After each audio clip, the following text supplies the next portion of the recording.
નમસ્કાર વિદ્યાર્થી મિત્રો, this is Mayank sir and I welcome you all in my session. In this session, we are going to understand one grammar topic. Huh, we are going to understand grammar topic today. And topic of the day is preposition of time. Preposition of time ઘણા બધા છે. એમાંથી આપણે પ્રિપોઝિશન્સ જે છે એમાંથી 4 preposition of time આપણે તેમની સમજૂતી આજે મેળવીશું. At, in, on, by. તો આ 4 પ્રિપોઝિશન જે છે એમના વિશે આજે આપણે we will have a session on ધેમ. તો પહેલી વાત તો એ આપણે સ્પષ્ટ કરી લઈએ કે પ્રિપોઝિશન કમ્સ બિફોર નાઉન. નાઉનની પહેલાં પ્રિપોઝિશન આવે છે. Right, so let's begin our learning with at, in, on and by. First is at. Now at જે છે એ પ્રિપોઝિશન ઓફ ટાઈમ સમયદર્શક છે, પણ તે ક્લોક ટાઈમ દર્શાવે છે. જેમ કે કોઈ તમને એવું પૂછે કે when will you come to school? Okay, when will you come to school? તો ઘડિયાળ આપણી જે છે એના સમય અનુસાર આપણે એવું કહી શકીએ I will come to school at 8 o'clock. Let's say તમે 10 વાગે જવાના હોય, આફ્ટરનૂનની સ્કૂલ છે, you will say I will come to school at 10 o'clock. કોઈ તમને એવું પૂછે tuition classes, when will you come to tuition classes? When will you come to tuition classes? Answer તમારો હશે at 2 o'clock, at 3 o'clock, at 4 o'clock. Okay, so this is how you will answer them.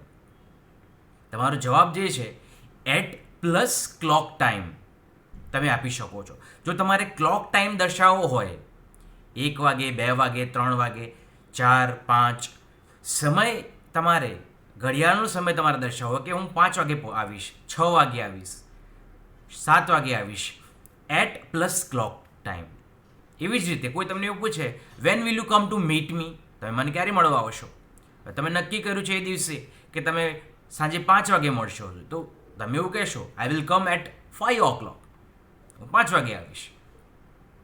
Okay, એવી જ રીતે at જે છે એનું બીજું ઉદાહરણ આપણે જોઈએ કે when do you get up, તમે ક્યારે ઊભા થાઓ છો? At 6 o'clock in the morning, સવારે 6 વાગે. તો એવી રીતે મિત્રો એટ જે છે એનો ઉપયોગ એટ પ્લસ ક્લોક ટાઈમ, ખાસ નોંધવા જેવી બાબત છે કે ક્લોક ટાઈમ આપણે કોઈને આપવો હોય તો આપણે એટનો ઉપયોગ કરીશું.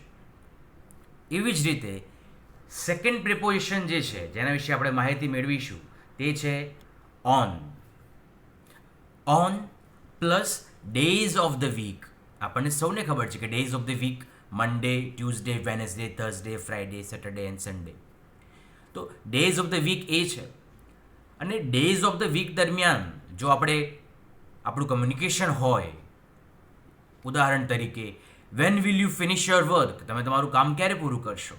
તમને એવું છે કે હું મારું કામ સોમવારે પૂરું કરીશ, તો તમે એવું કહેશો કે I will finish my work on Monday. ટ્યુઝડેને ખતમ કરવાના હોય મંગળવારે, I will finish my work on Tuesday. તમારું કામ સેટરડે ફિનિશ કરવાના છો, I will finish my work on Saturday.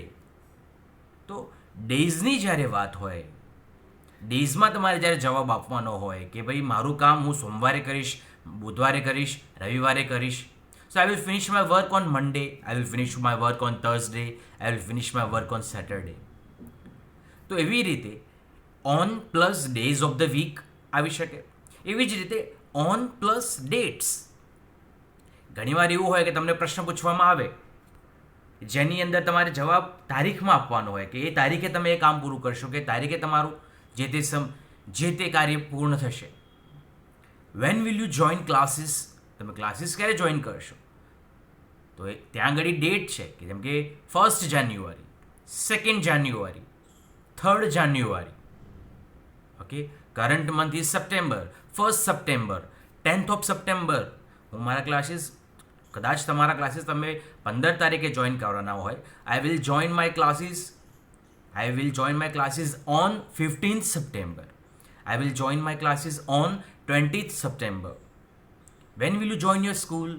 I will join my school on 25th September, 21st September. તો ડેટની અંદર આપણે જ્યારે જવાબ આપવો છે ઓન પ્લસ ડેટ. એવી જ રીતે આગળ સમજીએ કે ઇન જે છે પ્રેપોઝિશન, ઇન પ્રેપોઝિશનનો ઉપયોગ આપણે સમયદર્શક પ્રેપોઝિશન તરીકે કઈ રીતે કરી શકીએ? જેમ કે આપણું કાર્ય, તમે તમારું કાર્ય ક્યારે પૂરું કરવાના છો? તો હું મારું કાર્ય સવારે પૂરું કરવાનો છું. તો I will finish my work in the morning, I will finish my work in the afternoon, I will finish my work in the evening. મોડી સાંજે કરવાના હોય કાર્ય પૂરું, I will finish my work in the late evening, I will finish my work in the night. મોડી રાત સુધી જાગીને કાર્ય પૂરું કરવાના છો તો I will finish my work in the late night. Okay, એવી જ રીતે પાર્ટ્સ ઓફ ધ ડે, દિવસના પ્રહર હોય છે, સવાર, બપોર, સાંજ, મોડી સાંજ, રાત અને મોડી રાત. તો દિવસના ભાગની અંદર તમારે કોઈ જવાબ આપવો છે, સમય દર્શક, સમય સૂચક કરવું છે, કોઈને જણાવવું છે જવાબમાં, તો તમે આ રીતે જવાબ આપી શકો છો. Van will you go to school? I go to school in the morning. When will you go to tuition classes? I go to tuition classes in the afternoon. When do you play? I play in the evening. When do you watch TV? તમે TV ક્યારે જોવો છો? I watch TV in the night. Okay, so દિવસની અંદર જેટલા પણ session છે, morning, afternoon, evening, night, એના વિશે જો જવાબ આપવો છે, we will use in plus part of the day, parts of that day, દિવસના જે ભાગ છે તે રીતે. Next, in plus months and year. હવે જેમ કે એક્ઝામ્પલ છે, van will you complete your project? કોઈ પ્રોજેક્ટ તમને આપવામાં આવ્યો છે, કોઈ કાર્ય તમને સોંપવામાં આવ્યું છે અને એ કાર્ય તમે જે તે મહિનાની અંદર પૂરું કરશો, જે તે વર્ષની અંદર પૂરું કરવાના છો, તો તમે એવું કહેશો કે I will finish my project in January, I will finish my project in the March, I will finish my project in April, I will finish my project in December.